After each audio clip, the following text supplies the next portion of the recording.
Good morning, good afternoon, good evening, wherever you are, whatever you're doing, and welcome to another episode of Media Matters by Anfield Index. Saturday was pretty bad, wasn't it? A 3-0 defeat at home to Nottingham Forest. There is a lot to be concerned about right now. There's big games coming up. It doesn't stop anytime fast. There's Champions League on Wednesday and another Premier League one on Sunday. I'm joined as ever by the renowned and the respected David Lynch, and I'm going to be honest on this one, David. Misery loves company, so if you could try and cheer me up a little bit or give me something for this, it would be massively appreciated. not much chance of that, mate. Not got a lot of good things to say in this one, if I'm honest. Yeah, it's going to be a struggle, but we will analyse it and we'll give it our best for this one. I mean, the Forest defeat, trying to be sort of analytical and looking at it objectively, the first half an hour was okay, wasn't it? It wasn't too bad. It was kind of just a meh game type of thing. And almost from that first goal, it's just downhill from there. Yeah, I mean, to be honest, I'd probably go a bit further on the opening half an hour. I thought Liverpool were really good. I mean, I think it got to the kind of half-hour mark, and I remember following the kind of numbers live, and obviously you're watching the game alongside it, so it's not just looking at the statistics. It's Liverpool, I think, had created one expected goal by around half an hour in, which is pretty impressive, and I think Nottingham Forest, they were less than 0.1. So, I mean, you extrapolate that over the 90 minutes, and that's going to be a really good performance. And I was kind of sat there at that point thinking, if they keep this up, they're going to win this game comfortably. And it's, then you could be kind of making the argument to yourself, that's 3 out the last 4 games he played well and won. So, that's what was kind of my thinking about it. Up to that point, I really did think they were doing a good job. People say that the ball's not gone in the back of the net, and obviously that is the main aim, but ultimately, sometimes that's going to happen. You just have to keep creating chances of the quality that Liverpool were. And, I don't believe for a second that Sean Dyche wanted Liverpool getting kind of 6 or 7 shots right in the centre of the penalty box, having worked the ball there quite easily. So Liverpool were doing a good job. But then, the goal goes in from absolutely nowhere and just a collapse into possibly one of the worst performances we've seen under Arne Slot, I would say, after that. It was that bad. So from very good, or very good by recent standards anyway, to just truly disastrous really after that. And in the end, they get to the point where you think they fully deserved to lose 3-0 at home to 19th in the league. So, I mean, incredible contrast against that in that first half an hour, but just shows you how kind of brittle the confidence is, how brittle the team is, and how easy they are to get at in a moment where it's not all going in their favour. So, in the end, a pretty depressing day, really. And even after that first half hour, as some of the stats bear out there, Forest have 7 shots on target, more than us, created 1 more big chance, only had 25% possession. I mean, you could almost sense it in the stadium a little bit. You could almost hear the collective groan when the first went in, like, we've seen this before, we know what's going to happen. And they just folded again, like rinse, repeat, wasn't it? Yeah, exactly, because I think every time they've conceded the first goal in a game now, they've gone on and lost it this season. So, that feeling gets into the crowd, and clearly it gets into the players as well, because the way they took that blow was very, very poor. I would be careful with kind of how I word this stuff, because you don't want to go too far, but it was awful, wasn't it? Yeah. They were just so bad after that first goal. I kind of thought, you've played that well, that's gone against you. And I have to say, I know Liverpool have been weak from set pieces, but sometimes you've got to say, like, they're so unlucky sometimes this season, as well as being awful, by the way. I don't question that, but I tweeted that after the goal went in, that they are both bad and unlucky, because the ball just drops and he finishes it. And, the offside thing, we probably will talk about that, but, it just everything that the ball drops perfectly and it ends up in the back of the net straight away. And you're like, oh. But your response to that should just be to play the way you were playing before that, which was in a way which was, Sean Dyche's teams, they set up to sit deep, to make things difficult for you. They weren't making things difficult for Liverpool up to that point. And then everything just fell apart. Liverpool couldn't create a clear-cut chance. They looked like being opened up every time they gave the ball away. And again, I think if Sean Dyche teams is kind of long ball teams, and teams that are going to hurt you in that way. They didn't really do that. They were like Liverpool made them look so slick on the counter attack, and again, that's not a Sean Dyche thing at all. So just really disappointing. I thought, that you've got to say about the mentality when they lose a goal, because they've got the scars from previously, but just generally, I just think the level of performance was absolutely terrible from the moment the goal goes in to the point, like I say, that you at full time have no doubts that Liverpool deserve to lose that and lose it comfortably. No, like you said, to a Sean Dyche 19th place team. I mean, you almost knew certain things that were going to happen, and you can get beat. That happens. It's been happening a lot this season. But the one thing I think, especially where I was sat, and people quite right, I was going mental with 50-50s. Not only sometimes not competing properly, not going in for the 50-50s. You talk about sort of weakness and mentality and bits like that. There's certain things are just minimum expectations, aren't they? And at times you were just like, get in there. What is going on a little bit? Yeah, I mean, there's the one from Gakpo in the middle of the pitch quite early in the game. You just roll your eyes at, because I just can't believe that happened at this level of football. I mean, especially a guy who's 6'4", he's massive, just did not fancy it. And I think, you've got to think back to what would Jurgen Klopp have said on the sidelines if that had happened. He would have flipped his lid.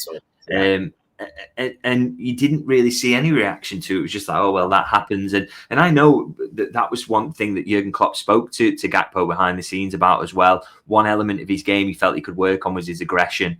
And we saw that, I think, after that talk had happened, because that was into his final season. And then since then, just kind of slowly eroded to the point that he's pulling out of a 50-50 in a game where Liverpool are, they're in this run at the moment where even if you just think it's about perception, about being seen to be doing things, I actually think these things help. If Gakpo crashes into that challenge and wins the ball, the crowd gets up. And you can't say that's an untangible or a thing that doesn't matter in football. It massively matters. So to see him pull out in that way, and he wasn't the only one, by the way. I think Gravenberch did one. I think McAllister did as well. And you just kind of, for the whole team to be doing that it's shocking, really. I just think, you just expect so much better, really, in terms of professional standards from them all. I mean, a lot of the other things I think you can excuse, and aspects and mitigating factors, which we've spoken about all through the season, pulling out 50-50s is, you're going to get questioned for that. And I think rightly so, really. Yeah, there really isn't any defending them when they're doing things like that. And I mean, from the off, there was mixed reaction. But if you just looked at I suppose Alexander Isak's got a lot of focus from this. He's clearly not fit. He's not remotely fit. I think it's like half an hour in the last 4 weeks. So it's kind of puzzling why he starts in the first place. But even as a bigger issue, are we looking at this? Because I just saw it from the main stand on Saturday, and I just kept saying, they don't know how to use him. They don't know how to play with an out-and-out number 9 in this system. It just looks like they've no idea. Yeah, absolutely. I think he ends the game with 15 touches. So you can talk about his fitness and his ability to, create separation or to finish sharply, because he's not feeling fully fit at the moment. But I mean, if you're giving him 15 touches of the ball, there's got to be problems behind him to kind of account for that. And it's, as you say, it's the way that he's being used or not being used. And, this isn't new, by the way. And, I think sometimes some of the things that are pulled from Slot's first season are a bit over the top and a bit overly harsh, and like losing the last few games of last season. I just think those should be written off. But one thing we consistently saw over the course of last season was an inability to get the 9 into the game. And so it was kind of puzzling that they went to go and sign 2 out-and-out number 9s in Isak and Ekitike, but you kind of thought, well, they'll have a plan. They'll change how they approach things. It's not happening. They're still not getting the number 9 in the game. And you've got, and basically 2 of the most expensive parts of your team typically are the guys that you're using in that number 9 position. And they're just being wasted because you can't get the ball to them. And, I think it was a shocking decision to start Isak, by the way. When he said it in the embargo section, I thought, okay, he's saying this, but we're probably going to see him against PSV. What, just incredibly foolish to think that a game against Nottingham Forest, the Sean Dyche team who are fighting for their lives, you've got good players who are probably better than the position shows, and they're going to come up and try and frustrate you. to start him in a game like that. And I know that the end goal is you've got to get him fit, but pick and choose his games. This is not the one to be starting in it. And yeah, it was just a problem of his lack of fitness, Liverpool's inability to get him involved, and that latter one for me is a real concern, because we've got a squad built here for out and out number nines to be used and to be utilised and to score a lot of the goals, and he can't get them involved in the game at all. And I start to wonder, that throws up real questions about the summer's plan for me. Why have you put all the goals there if this team has for so long been used to playing with a kind of false nine? They did it last season with Diaz. It's only looked at its best over probably the last decade when it's had someone in a kind of false nine position. Why didn't you go and buy that and try and find more goal scoring wingers and just continue in that phase of things? So really, really surprised by that, and I thought it was a poor decision, and that in the long term, really, really worried about how they used the nine, to be honest. Yeah, it's struggling to see how they fix this short term. I mean, long term will be interesting. But in terms of even other selections, I mean, it's not even a debate that Dominic Szoboszlai is by far Liverpool's best player of the season. It's been, as it says there, a one-man show, and he created the most chances in that game as well. I think our best player probably right now at right back and just negating everything he's good doing. We're all a bit head scratching with that. Yeah, I don't mind that one so much, if I'm being honest, because I think some of the better performances this season have been with Dominic Szoboszlai at right back. I think, they beat Arsenal with him there, and he was the match winner and played well in that game as well. And, he does a lot of kind of Trent things in his ability to help build up from that right back area. So it helps Liverpool go back to some of the stuff that they were good at. So I'm not completely against that selection, particularly, of course, because the two right backs were injured. So, he could have used Joe Gomez there. But if you start to use Joe Gomez there and he gets injured, that's a little bit of a concern for the manager. So I'm not against that, to be honest. And I think it could have worked. I don't think that was a thing that caused a massive problem for Liverpool, not least because Curtis Jones kept dropping into right back and Szoboszlai spent quite a lot of time actually in central midfield. It was just everything else about the performance was absolutely dreadful. So that particular one, I don't have massive issues with it. Just, I suppose it's strange for me, like, if Slot rates Joe Gomez so little as he does now, because we think Konate's form and he still can't get in ahead of him, like, he is the only one who's actually played right back before Szoboszlai switched there this season. All the things that are going on, and Joe Gomez still can't get minutes in a Premier League game. I mean, he's almost moved into that Endo, Harvey Elliott category, it seems. Chiesa almost, doesn't it, for Arne Slot? He's just not going to use him, really. I think he's just worried about using him because he can't rely on him. Because if he becomes the starting right back for a couple of weeks and then gets injured, which will inevitably happen, I think he's kind of worried about that. I reckon the sharpness probably isn't there. We've seen him in a couple of games this season and he's not being great. So, maybe there's just a feeling that the fitness issues have caught up with him and he isn't playing well enough to justify being in the team, even with an injury crisis at right back. But then you would argue, what was the point in keeping him and rejecting the loan moves? It's just utterly pointless, really, if you're not going to use him outside of a real crisis. So, I can kind of justify the Szoboszlai call. But in terms of the keeping Joe Gomez around to not use him, then I don't really understand that. And there are a few questions, aren't there, over the way that Slot uses certain members of the squad, really. It is, yeah. There's so much. I suppose the last one on the team element as well. We've seen recent things where we've lost, but we've talked before in these pods about, we've created loads of chances. We've just not put them away on another day. I mean, you've seen it against City. And I know what the XG says, but there's the one where Kirkes shanks it, maybe McAllister gets blocked. But it wasn't like Matt Sells was diving everywhere, saving chances. And Forest actually create more shots on target overall. Yeah, I mean, to be fair, I think the majority of XG comes in that first 30, where I do think Liverpool were getting good shots away in good areas. The build up looked really good, and they were kind of playing through Forest at will. So I will give them credit for that, absolutely.